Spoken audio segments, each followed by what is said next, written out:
Hey everybody, it's Jason Blaha here, and once again it's time for the Q&As, so let's go ahead and knock this out. Alright, first question. Jason, could you lay out a program for the 10 by 3? I think that would be a very effective program. How would you make a split with those type of long sets while keeping frequency? Thanks. Well, exactly the way that I'm doing it. I broke down last night for you guys my training program for what I do currently. Essentially, you could do this with 4 different exercises rotated through 4 days a week. And I honestly think due to the workload of something like this, a person could try to push a 5th day, but without any sort of recovery substances in their body, I think it's really going to be a stretch. I don't think most people are going to be able to handle that. Some people have the genetics for recovery, they could get away with it. Not everyone's going to be able to do that. I think most people are going to do better on a 4-day-a-week program, and some people, depending upon age, recovery ability, work capacity, might have to cut that back to 3. But I think most people, the overwhelming majority, probably 70-75% of you would do best on a 4-day-a-week program doing something like that. Now you could replicate the same exercise twice in that rotation, but I think you're going to get a little more training diversity if you do 4 different lifts. You're going to get a better variety of movement patterns. And since what we know based upon all the available data is that once people get outside the novice phase of training, there isn't ample evidence to really show that training a muscle group more than twice a week, if volume is sufficient in one workout. Now, if volume is sub-optimal or, relatively almost too low to elicit a hypertrophic response, then you might get benefits from more frequency on this, or even lighter days. But for the most part, twice a week seems to be the ideal for muscle growth. And what we know from neuromuscular efficiency, the neuromuscular end doesn't care how you split things up. It only cares about overall tonnage, work done, reps, things like that. So in other words, you don't gain the neuromuscular benefits from, say, doing 3 sets of bench press 3 times a week compared to doing 9 sets once a week. You get that pretty much identical motor pattern and neuromuscular gains, whereas in the hypertrophy seems to need a little more spread. So again, the whole point is if you pick 4 different exercises that have an overlap and each muscle effectively gets hit twice a week doing that, you can get away with that.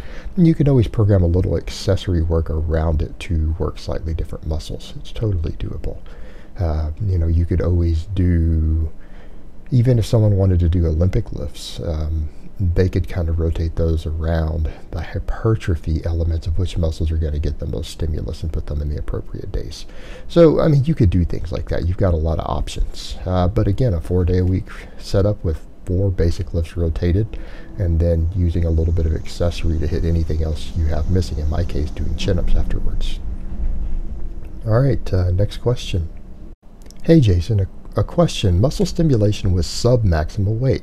How does it work that a muscle receives stimulation even though it could handle a lot heavier weight? Let's take forearms, for example. If you could row 100 kilograms for 5, how do you get stimulation by doing rows with 50 kilograms times 5? Is it the total workload? Or for traps when someone is using shrugs but restrains from using straps? How do the traps still get bigger even though they could be lifting heavier with the usage of straps? Is workload everything? All right, your question's a little complicated. Now, as far as the rows go, no. If you're using 50% of your 5-rep max for 5s, you're not going to stimulate a significant hypertrophic response unless you have really, really lagging grip strength. And maybe your forearms might grow slightly, your grip strength will improve, but you're not going to hypertrophy your back and biceps and things doing that, unless you did so many sets that you created metabolic fatigue with the lighter weight. Like if you were to work on maximum speed for those sets of 5, and you were to do 20 or 25 sets, you would elicit a response. Workload is part of it, but you also have to have either significant intensity or significant fatigue associated with it. Now, when people do maximum speed work and power work, Sometimes they do use lighter weights, but they're not using 50% of their 5 rep max. They might be using 60% of their 1 rep max, but that's going to be dramatically higher. And if you move that fast enough for enough sets, it's working because the additional bar speed and acceleration is recruiting upper threshold fibers. As long as you have enough weight that when you move it with maximum speed, it reaches those upper threshold fibers. But that's a whole nother topic. You really need to research that closely, and that's a controversial topic. That's controversial regarding how much it actually carries over. We know West Side guys are big on that, but you need to understand those West Side percentages, and you start seeing those percentages, you're like, oh, well, they're using 50% of their max. They're using 50% of their multiply max, and then adding bands or whatever. So keep that in mind. It's not the same thing. If you get 200 pounds out of your squat suit, they're running 50% of their 800-pound squat, which is 400 pounds, when their raw squat might be 600. And then they're putting bands on top of it. Perspective. But as far as that, a lot of that goes, no, you still need a sufficient stimulus. The same thing with shrugs. Your grip strength will build up. Your grip strength will build up. And the other thing is, a lot of people are used to doing big, heavy cheat shrugs instead of realizing that for most guys out there, I've seen guys who do just controlled shrugs with no cheating and very strict. I've seen guys build massive traps with 315. It's not overly hard for a 200 plus pound guy who's strong to build his grip strength to hold 315 for 10 reps. This is only a problem if your grip strength is insanely lagging. Furthermore, you need to remember muscles like traps. What do we know? They get worked so much. That any direct work you do is just creating a little bit of additional fatigue on top of the other training stimulus. If you're deadlifting, overhead pressing, rowing, doing chin-ups, things like that, your traps are being worked. They're being worked fairly hard. It just might not be enough work to stimulate maximum adaptation due to the traps sometimes having a relatively high minimum effective volume because they're really a workhorse muscle. They can handle a lot of volume. Therefore, it takes a fair amount of volume sometimes to get them to grow, depending upon a person. All right, next question. Is there any problem if I did your intermediate non-athlete program just to 5 or 6 reps?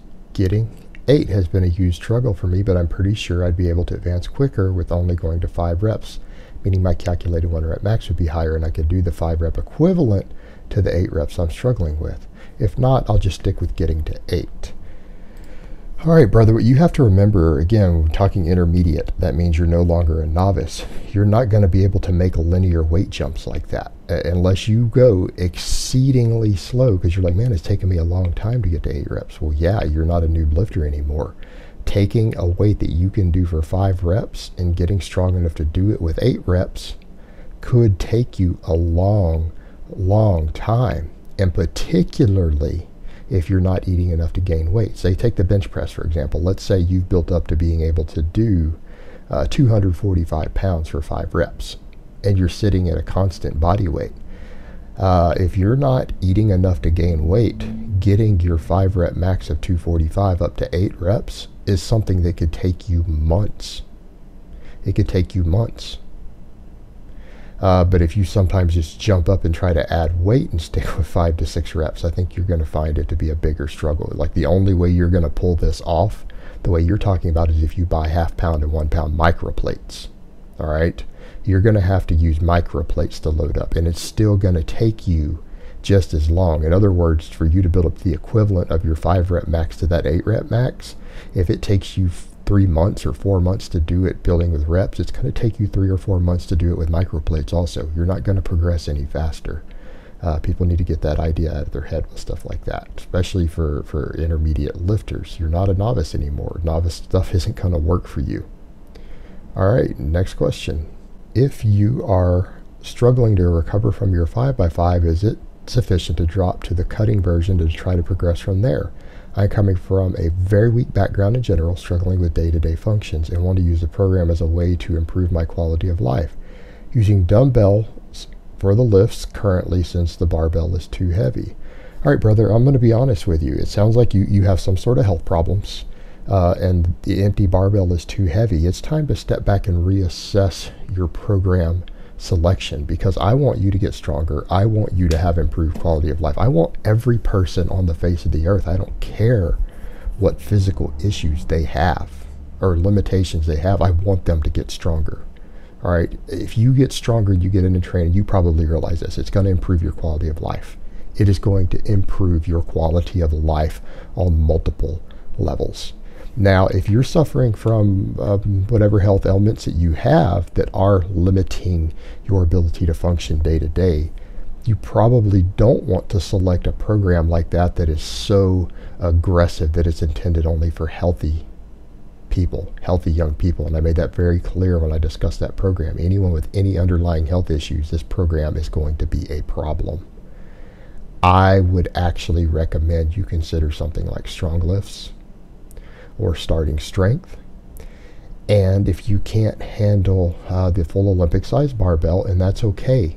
You know, if you're coming from any sort of position of physical illness or a health problem or anything else, or even someone who's a very low body weight, or women, particularly women with lower body weights, men with lower body weights, there are bars that weigh less than 45 pounds.